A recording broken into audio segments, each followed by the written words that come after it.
From now on, the first Monday in August will be known as Gay Lesbian Freedom Day in British Columbia.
There were about 500 of us marching down the street, sort of quiet. Maybe we were saying 2, 4, 6, 8 gays just as good as straight. That was the biggest noise we made. And I noticed that along the sidewalk, there were friends of ours, other gays, who walked along with us, but they just were afraid to be in the street walking in that parade because if they got into the camera view, there was a chance they would lose their job, or there was a chance they would be asked to move out of their apartments. But they were just as devoted as the people who were in the street, and most welcome. But it was sort of the closet parade, and that first parade in '81 ended up in Alexandra Park, and it was a wonderful.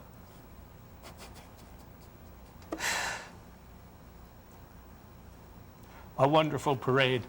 David Soretta sang "We Shall Overcome," and the 500 of us sitting on the lawn took hands and swayed back and forth and sang along, and then pretty soon we were kneeling and putting our arms around each other, and pretty soon we were standing. It was great. That's great. Every time I think of you, I feel a shot right through with a bow of blue. It's no problem of mine, but it's a problem I find. Living a life that I can't leave behind. There's no sense in telling me the wisdom of a fool won't set you free. But that's the way that it goes, and it's what nobody knows. Well, every day my confusion grows.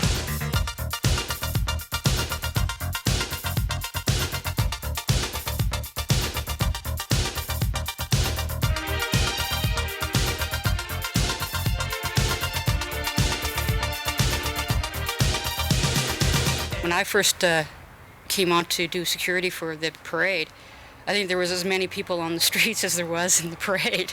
So now it's just incredible. My last year, in 1994, when I looked out in the back from the stage where the concert was happening, and I just see the droves of people.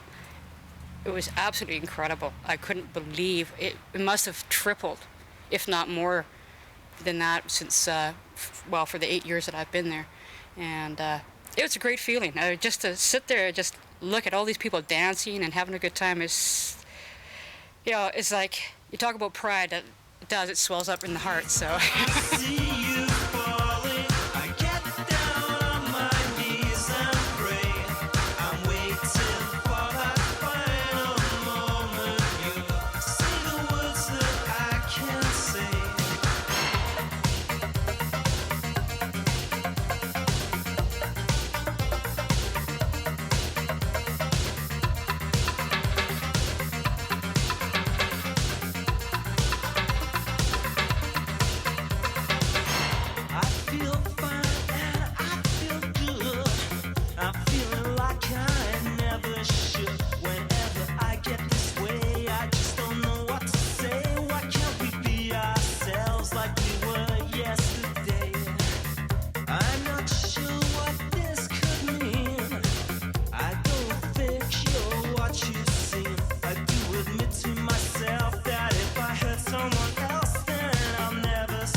suddenly there was a few clubs, Candy Dancer, Faces, and these clubs were hangouts.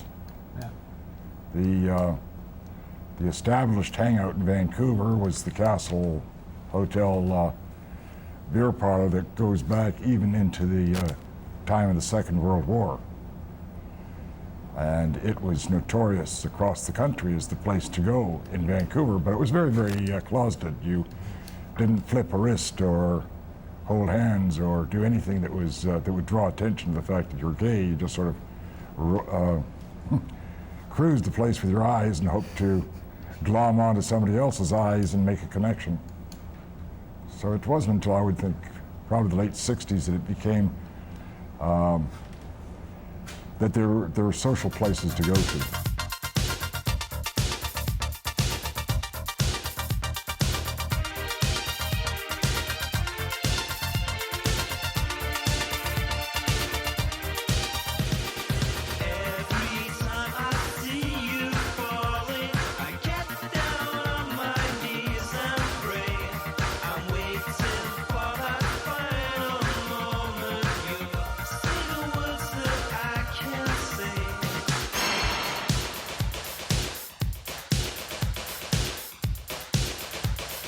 Tell your story. Well, the day I found out that she was a lesbian, I went to visit her at her house, and the first thing she said to me was, "Are you still my dad?" And because of that, now I want to tell all parents that they should love their children and accept them the way they are, that children should be able to count on their parents and not have to worry about whether they accept them or not.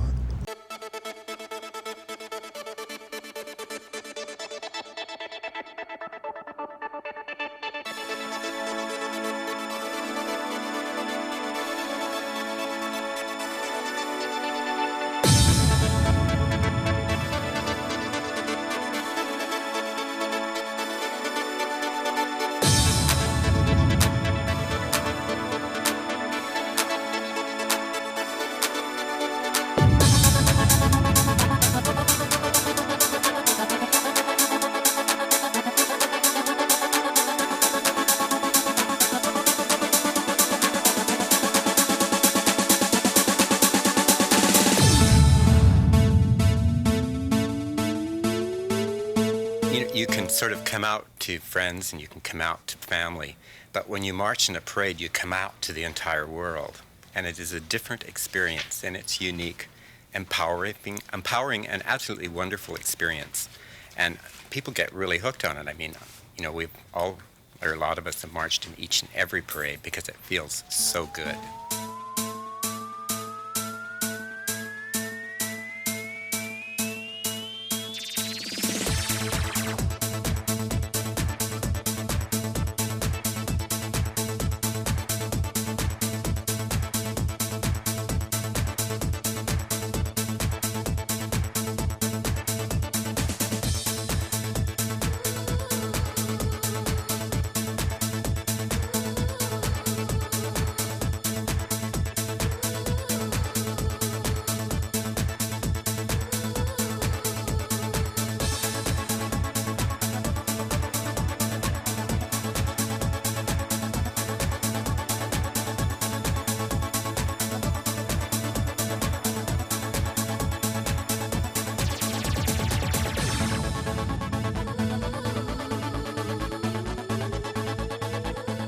The West Coast, because it's the shipping routes, and during the war people getting dumped here when they decided, no, we don't want everybody's son to sign up because, you know, you're too much of a fairy and we're not going to have you in the Navy, sort of thing. People got dumped on the West Coast of America and Canada, too scared to go back home because then their secret was out. So there's that historic base to build in a sort of a community anyway. I mean, there's been such a lot of hard work done by thousands of people to start to erode fears and to educate people. And some of the organizations in Vancouver, like SPAG and Search, you know, that initiated a great deal of what's happening today.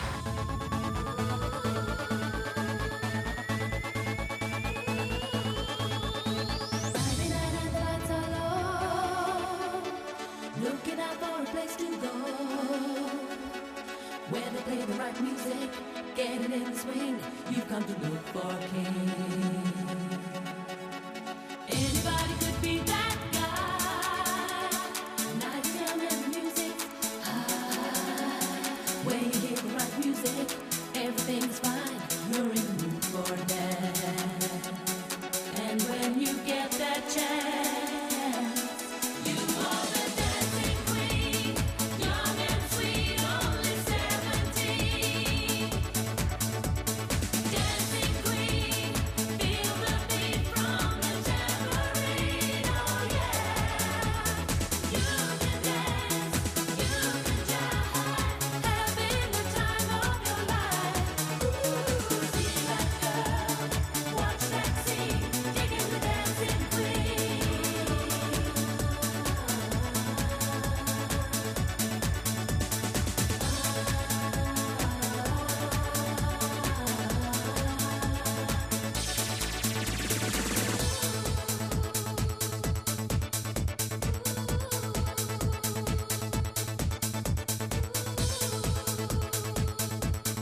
What I would do is take it back 20 years. And one of the things that I learned really quickly was one day when I was taking a virgin voyage into a bar, I was stopped by my friend and said, no, no, no, you don't look for the door in the front. You look for the door in the side or in the back. And I went, oh, okay, learned lesson one. And I found out that 20 years ago, we met behind closed doors and behind blacked out windows. That's what it was like to be gay, and that was the message that people had to internalize, that somehow you had to be ashamed of who you were and that you had to hide. So what's changed all that? 20 years, I guess, of individuals coming out and creating the critical mass, if you will. Enough people who are prepared to say that I'm out, I can be who I am, and I can achieve things. Having a number of people who have been openly gay, lesbian in the general community, and winning support from the general public. I am what I am. I am my own special creation. So come take a look. Give me the hook or the ovation. It's my world that I want to have a little pride in. My world, and it's not a place I have to hide in. Life's not worth a damn till you can say I am what I am.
When I was 60, but I still came out at school, at the university, and I wrote a letter to my boss and put it on his desk and went and sat in my office with the door open, allowing him a chance to come in and fire me. He didn't. He came down and he said, I'm so glad for you, and handed me my letter. And another student said, that information, that news about you went through the student body like wildfire. And at a cast party for one of the shows I directed at UBC, Malcolm and I danced amongst the students. And when we left, they all applauded. And I said, we've made it.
the community is young, and at my age, I'm invisible on the sidewalks now. I don't like it. Or to have been born 40 years later. Nightclub, Michael, I find, and a matter of fact, running a nightclub, knowing all the sports things that are going on, I wish, like most of us here, wish that when we were their age, the young person today, that they'll support. Like Little Sisters is something that, like, we never ever dreamed would ever happen. Yes. Or a book where you could go and read families that'll get in the parade and back up their child that is gay. I mean, we're gone a long way from St. Louis here. I mean, since Trudeau passed that little piece of legislation telling everybody, stay out of other people's bedrooms. And we have a, we even have a, became human beings, and and our kids today, and I call them our kids, and I'm proud of where our community is today, and there's not one of us that isn't. Last chance for love.